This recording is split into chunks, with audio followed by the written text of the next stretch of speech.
Le représentant des églises orthodoxes, kimbanguistes, salutistes, islamiques, de réveil et indépendantes en province sont tous unanimes. La guerre à l'est de la RDC doit cesser.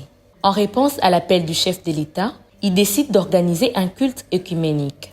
Lors du dernier discours du chef de l'État à la nation, il a appelé toutes les forces vives de la nation de pouvoir mettre la main dans la pâte face à la situation d'agression que traverse notre pays.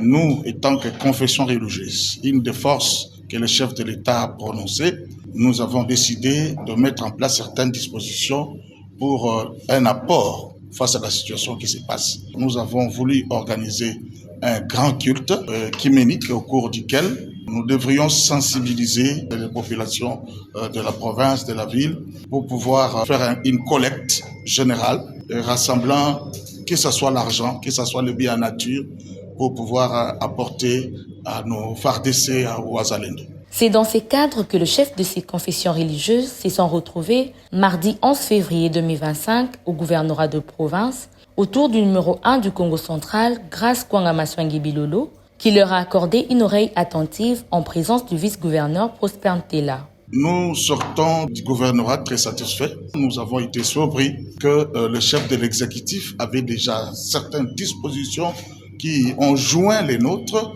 et ensemble ça formait une très très grande force. Le chef de l'exécutif provincial, en fervent chrétien, a pris des dispositions importantes pour accompagner l'organisation de ces cultes œcuméniques. Retenons que cette délégation de chefs de confession religieuse était conduite par le maire de la ville de Matadi, Kodi Ambete.